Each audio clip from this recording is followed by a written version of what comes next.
Welcome back to Witness Richness. It's your man, JCP, and as always, I am super excited to be back in front of the camera. This week I want to talk to you about the investor mindset.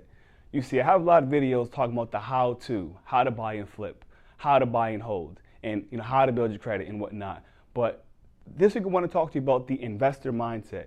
You see, because when you go into a home to buy a home for yourself versus an investment property or an investment opportunity, the mindsets have to change. Let me take you all to the intro. See you back at the whiteboard.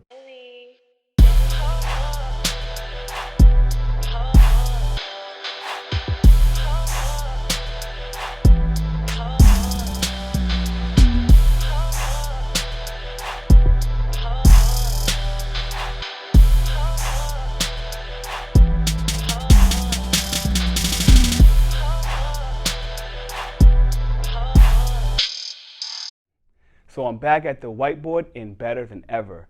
I haven't made a whiteboard video in a while, but let's get right into it. So let's have the idea, right? We're talking about mindset now. Now, when you buy a single family home, right, let's play general and just speak generally, okay, right? Let's say you're gonna go buy a single family home. Are you gonna buy a 2-bedroom home? Think about that. You're gonna buy a 2-bedroom home. Chances are you're gonna buy at least a 3-bedroom single home, right? Okay, cool.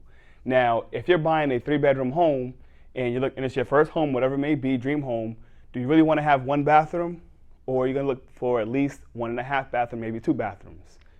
Most likely it's gonna be a 2-bathroom. So just generalizing, right? If you're gonna buy a single family home, usually it's gonna be what? A 3-bedroom, 2-bathroom, maybe an attic space, maybe a basement space, a backyard, possibly a garage, stainless steel appliances, hardwood floor, granite countertops, tile in the bathroom. Those are all like just general things that most of us are gonna look for in a single family home. Now, all that's fine and dandy, but when you're looking for an investment property, take all that and throw it out the window, right? Because now we're not looking for a home that you wanna move into. You want a home that you can rent out. Now, my rule of thumb and my rental portfolio, my properties is I make the property clean enough and good enough to match the environment. And what I'm trying to say is, like, if I have a home in a D-class area, I'm not gonna put top of the line appliances and top of the line granite and top of the line tile. No.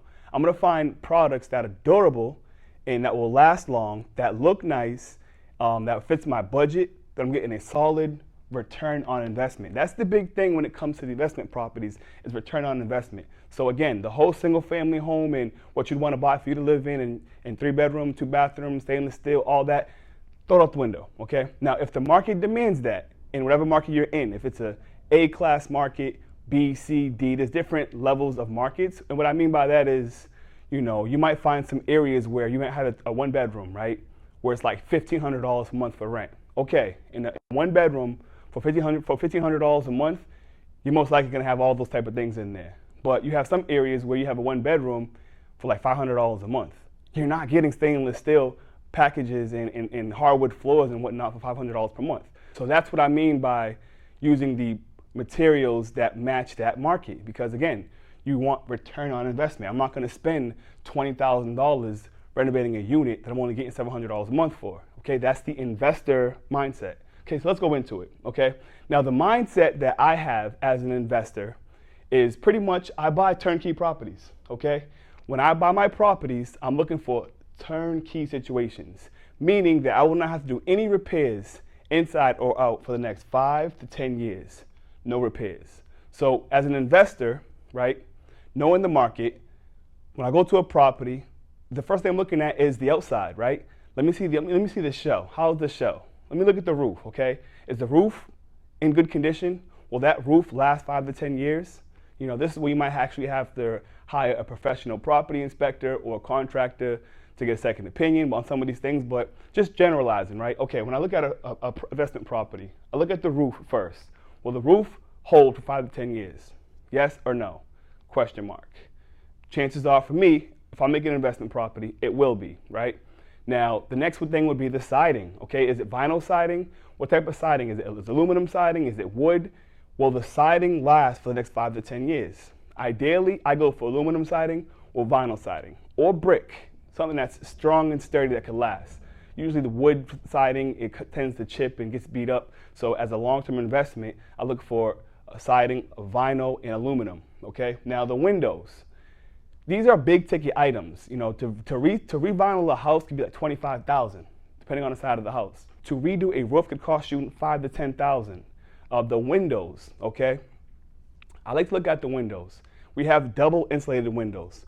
Have the windows been updated over the last 5 to 10 years? Because you know you can buy a home or a piece of real estate that could be hundreds of years old, or 150 years old, or 50 years old. So you want to look at the windows because those are big ticket items. It can cost you 10, 15 grand to change out all the windows on investment property, okay? So now we have the roof in check, 5 to 10 years. The siding, vinyl, or aluminum, good for the 5 to 10 years. The windows that have been updated, 5 to 10 years, great, okay? Now the foundation, take a look at that, but that can be pretty, fixed pretty easily, a couple $1,000s to fix some foundation type issues. Not talking about the wood, but just mainly the outside of the foundation. Right now we're talking about the outside of the house, okay? Then next we go to the guts of the house, okay? Certain markets in certain areas you may find knob and tube wiring, which is just old electrical wiring. So when I'm buying a property, I like to make sure we have circuit breakers there, okay, and Romex wiring, all right, which is just updated wiring, and it's not the knob and tube old stuff that can cause fires.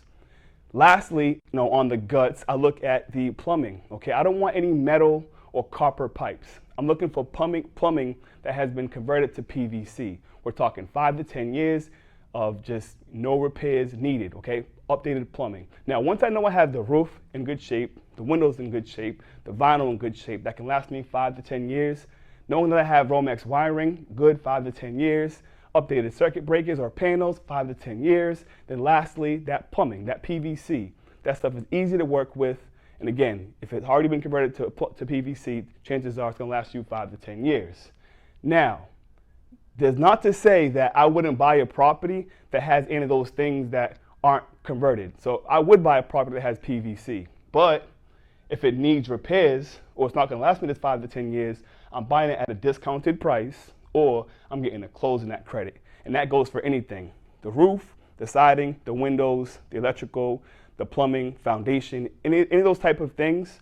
If it needs repairs between the next 5 to 10 years, I want it at a discounted price or closing credit. Now with that being said, as an investor, I'm looking for opportunity. So if I have to buy the property at a discounted price and repair it myself, I'm fine with that. But if I'm not making any repairs, then yeah, I'll pay the turnkey price for the no repairs of about 5 to 10 years. So that's the basics when it comes down to the investor mindset. Okay, am I buying turnkey that's gonna last me 5 to 10 years, or am I buying it that needs repairs where I get a discounted price or get closing credits? So it's not like, okay, this house does not have PVC, I don't want it. No. If I want that property and I like that property and I see there's a flaw in that property, I'm not gonna turn my back to it. I'm gonna negotiate a price. I'm gonna negotiate a deal, right? That's gonna work in my favor or our favor. And it's a win-win, all right? Now, when it comes to, again, having the investor mindset, there may be somebody, right, who's not familiar with properties, and they can walk into a tenant's property, right? They can walk into a tenant's unit, and it can be disgusting. We're talking like roaches, rats, fucking, excuse my language. We're talking roaches, rats, holes on the wall, the floors are disgusting, carpets are dirty, burn holes, cigarette holes. As an investor, you walk into that as an experienced investor, and it's like, yeah, I don't really care because I'm buying the potential. But if you have the single family type mindset where you're gonna go in and buy this home, you're gonna walk in the home and be like, hell no, I don't want it. See, me, I walk into a home like that, and it's just like, okay, in this market, I can get a 2-bedroom for $800 a month. Though this current landlord owns this property and the property looks like shit and they're only getting $500 a month, my question is, can I buy this property, raise the rents just $100 a month on all the units, still cash flow, which is making me some money, pay the mortgages off, and then when that tenant moves out, I'll be able to get into that property, get into that one unit, fix that one unit up and raise the. You're buying potential, okay? And when you're buying potential, you're thinking of long-term return on investment. So once again, let me give you that example. I walk into an apartment, and there's cigarette holes on the floor, there's stains, there's carpet, It smells like cat shit. There's this holes in the wall. You know, the cabinets are falling off. All that stuff. I walk in and I'm like, okay, wait. The roof is good. The guts are good, meaning the plumbing and the electricity is good. The vinyl siding is good. The windows are updated. Everything else can be replaced pretty easily, whether it's replacing the HVAC system or a space heater, or removing the HVAC system and only putting in a space heater, and then having them putting their own ACs in the windows, and then stuff like kitchen cabinets. Listen, you can take down a kitchen cabinet in a 2-bedroom apartment and toss it out, go to Home Depot for $1,000 and buy some new cabinets and have it installed with a laminate countertop for like $1,500. Okay, you can have a contractor go into that unit and paint those walls, paint and patch those walls from drywall and some compound for about $1,000. You can rip up all the old shitty disgusting carpet and put down some laminate flooring pretty easily. You can toss out those old beat up appliances and go to Home Depot and grab yourself a brand new appliance package for under $1,000, have them deliver it and remove the old appliances for you. So when I buy a property, right, I'm looking at the roof, the windows, the electrical, the plumbing, the guts of it, the outside shell, everything is good. Now, when it comes to the actual units, that's when I start buying potential, okay? Because I realize that I can buy the property with the current tenants who are living in there, even though it's disgusting, and pretty much buy the potential where it's like, I know when that tenant moves out, I'm gonna be able to go in there, make the rehabs, and raise those rents by a couple $100 per month, which is coming down to that return on investment. Idea being, if that property is getting $500 a month, right? And they move out, and then you spend $5,000, $6,000 to repair that property. You spend $5,000 or $6,000 to repair that one unit, but then you raise the rents almost $300, $400, $500 a month per month on that one unit. That now turns into about $3,000 or $4,000 a year. So you spend $5,000 one time that should last you 5 to 10 years, and now you're getting, over the next 5 to 10 years, you're able to increase that rent by $300, $400 a month. That's gonna be about $3,000 or $4,000 a year times the 5 to 10 years. So when it's all said and done, you spend $5,000 to make $30,000 over the next 5 to 10 years. Simple math, speaking kind of fast, but this real estate stuff to me just kind of flows, it flows. But again, this is the investor mindset. So realize that you're buying potential, okay? If it's turnkey, 5 to 10 years, no repairs, cool, all right? If it does need repairs, you wanna buy it at a discounted price and get closing credits towards the end, right? Now, when it comes to the actual units, understand that there may be some tenants who live disgustingly, and most people are gonna walk into that unit and walk out. But if you have the investor mindset, you're buying the potential for the long-term return on investment, okay? That's the quick difference between buying a property for you to live in and buying your own dream home and having an investor mindset. My brother and my sister, if you have any questions, please comment below. Reach out to me. Let's build. Again, this is a quick video on the investor mindset. As always, my brother, as always, my sister, this is a wide open invitation. Let's grow together. Get with me, subscribe to the channel. See you in the next video.